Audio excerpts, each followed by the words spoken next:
32 ఎకరాలు వాళ్ళ తండ్రి కొడుకులు ఇద్దరు రెండు పరస్పర భిన్నమైన అభిప్రాయాలు వ్యక్తం చేశారు. 6 ఎకరాలను ఒక ఆయన, 32 ఎకరాలు ఒక ఆయన. అందులో ప్యాలెస్లా ఋషికొండ ప్యాలెస్ మీ పేరున రిజిస్టర్ అయితే ఆ రిజిస్టర్ అయిన పత్రం చూపించి దానికి సంబంధించిన వ్యవహారాలన్నీ బయటపెట్టండి నిజాయితీగా. ఎందుకు దాపెట్టుకుంటారు? ఆయన మొన్న లండన్ వెళ్ళారు మీ నాయకుడు, కూతురు గ్రాడ్యుయేషన్ సంబంధించి దానికి మంచి ఫోటో పెట్టి ట్వీట్ కూడా చేశారు, వీఆర్ ప్రౌడ్ ఆఫ్ యూ అని. సరే, మన అదేదో అనిల్ రావిపూడి ఒక సినిమాలో అంటారు, మీకు ఎంతమంది అంటే ఉన్నది ఇద్దరే కదా, ఏమిస్తారు, మాకున్నదంతా ఇస్తాం, ఎంత ఉందంటే ఎంత ఉంటే అంత అన్నట్టు. ఆ ఇద్దరి కోసం ఇన్ని సంపాదించాలండి? చౌదరి గారు అడిగారు, నాకు తెలియదండి. చౌదరి గారు చెప్పండి సార్. నమస్తే అండి వాసుదేవన్ గారు, మీకు అలాగే తోటి ప్యానలిస్ట్ కి 90 వీక్షకులందరికీ కూడా గుడ్ మార్నింగ్ అండి. అందరికీ కూడా వీకెండ్ అండి. నాకు ఒకటి అర్థం కావట్లేదు సార్, జగన్మోహన్ రెడ్డి గారు ఎంత పెద్ద ఇల్లు కట్టుకుంటే వీళ్ళకి నొప్పి ఏంటండి? జగన్మోహన్ రెడ్డి గారు 100 ఎకరాల్లో కట్టుకుంటాడు ఇల్లు, వీళ్ళకి వచ్చిన నొప్పి ఏంటి సార్? నాకు అర్థం కావట్లేదు. ఆయన డబ్బులతో కట్టుకుంటే బాధలేదు మాకు. ఆగు మాట్లాడండి సార్. వీళ్ళకి వచ్చిన నొప్పి ఏంటి సార్? ఆయన డబ్బులతో అన్నాడు 1000 ఎకరాల్లో కడతాడండి, మీకు వచ్చిన నొప్పి అది అవినీతి డబ్బు అయితే నొప్పిగా ఉంది. ప్రజల డబ్బుతో కట్టుకోకుండా ఆయన సొంత డబ్బులతో కట్టుకోమనండి. మీకు అన్ని చోట్ల నొప్పి వస్తుందిలేమ్మా, మీ జనసేన వాళ్ళకి అన్ని చోట్ల నొప్పి వస్తుంది. ఆగండి. ప్రజల డబ్బు నిరూపించండి, ప్రజల డబ్బు అని. సార్ ఒక విషయం సార్, కనీస ఇంగితం ఉండదు, కనీస చిన్నపాటి డేటా ఉండదు. జగన్మోహన్ రెడ్డి గారి మీద పెట్టిన కేసుల మీద ఒక చిన్నపాటి ఇన్ఫర్మేషన్ ఉండదు. ఆ కేసుల్లో పెట్టిన సెక్షన్లు ఏంటో తెలియదు. ఆడెవడో ఒక పనికి మాలిన వెధవ ఒకడు వచ్చి పేపర్లో రాసేస్తాడు, ఇంకోటి ఎవడో పనికి మాలిన వెధవ కోటేసుకొని విశ్లేషకుల్లా వచ్చి కూర్చొని జగన్మోహన్ రెడ్డి గురించి మాట్లాడతారు. దాన్ని పట్టుకొని వీళ్ళు అధికార ప్రతినిధులు మాట్లాడతారు, వాటికి మేము సమాధానం చెప్పాలి. సిగ్గుండాలి కొంచెమైనా. జగన్మోహన్ రెడ్డి గారు ఎల్లంకలో కొన్న 36 నేను ఉండేది బెంగళూరులో, మీకు తెలుసు సార్ వాసుదేవన్ గారు. జగన్మోహన్ రెడ్డి గారు ఎల్లంకలో 36 ఎకరాలు కొన్నది ఎప్పుడయ్యా? కనీసం రిజిస్ట్రేషన్ జరిగిందని తెలుసా మీకు? జగన్మోహన్ రెడ్డి గారి కేసుల అంశంలో అఫిడవిట్ చేసినప్పుడు నేను ఎప్పుడు కొన్నా అని చెప్పి ఆయన చూపించాడు. చూస్తే తెలుస్తుంది, ఆ కేసుల గురించి స్టడీ చేస్తే. కేవలం రాజకీయ ఆరోపణలు చేయడం కోసం మాత్రమే జగన్మోహన్ రెడ్డి గారి కేసులు వాడుకున్నారు తప్పిస్తే కనీసం వాటి గురించి కొంచెం స్టడీ చేసి అది జగన్మోహన్ రెడ్డి గారి మీద కేసులు విలువ ఎంత, వాటి గురించి జగన్మోహన్ రెడ్డి గారు ఏం వేశారు, రామాయణ మహాభారతం స్టడీ చేయడానికి రోజు కేసుల్ని అంటే ఒకళ్ళని బుక్ చేయాలంటే చేయాలి కదండి, స్టడీ చేయాలి కదా. జగన్మోహన్ రెడ్డి అవినీతి పరుడండి, జగన్మోహన్ రెడ్డి అవినీతి పరుడని ఆరోపణలు చేశారు, మీరు అధ్యయనం చేయాలి. ఎవరైనా ఆయననే కాదు. ఒక నిమిషం చౌదరి గారు, ఒక నిమిషం చౌదరి గారు,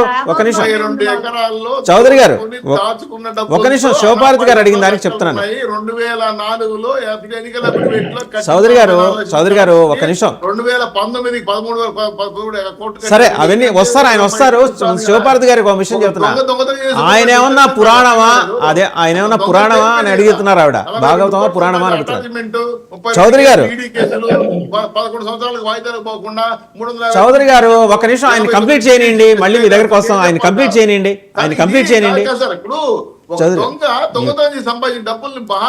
ఇప్పుడు చౌదరి గారు, మీరు ఇన్ని ఎకరాలంటే వాళ్ళు 2 ఎకరాల దగ్గర నుంచి వస్తారు, ఎందుకు వచ్చింది? మీరు ఆపేయండి కాసేపు. సరే, ఆయన చెప్తారు ఆ ప్రజల సొమ్ము ఎందుకు అలా ఖర్చు పెట్టాడు ఆయన చెప్తాడు. ఒక నిమిషం ఆగండి చౌదరి గారు, మ్యూట్ చేయండి. శేఖర్ రెడ్డి గారు మీరు మాట్లాడండి. శేఖర్ రెడ్డి ఆగారండి. చౌదరి గారు కొద్దిగా విరామం ప్రకటించారు.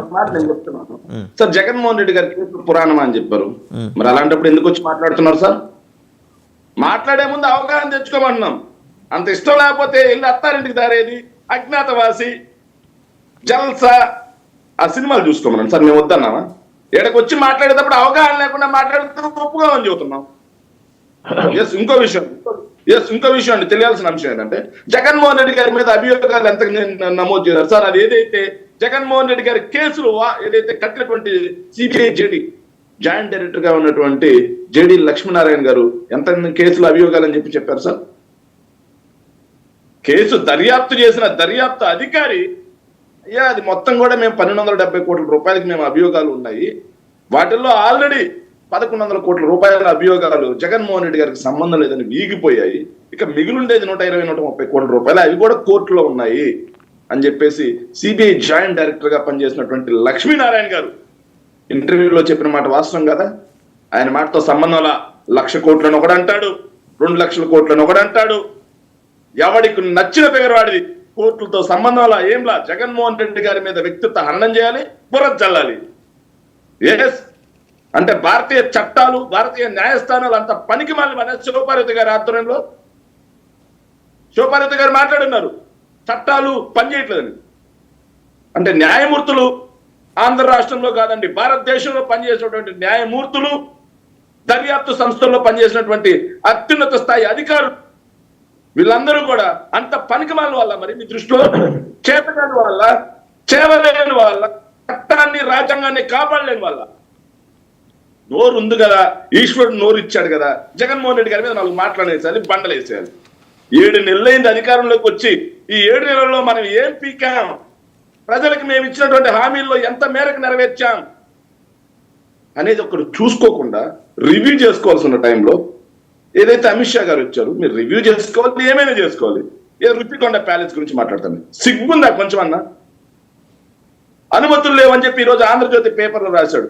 అన్నం తిన్నాడా, పెంట తిన్నాడా ఆంధ్రజ్యోతి రాధాకృష్ణ? ఓపెన్ గా అడుగుతున్నాండి నేను. మొన్న అసెంబ్లీ సాక్షిగా అన్ని అనుమతులతో రుషికొండ భవనాలు కట్టారని చెప్పేసి పవన్ కళ్యాణ్ గారు మాట్లాడతారు. క్వశ్చన్ ఎవరిలో సార్ మాట్లాడిన మాట వాస్తవం కదా వాసుదేవన్ గారు?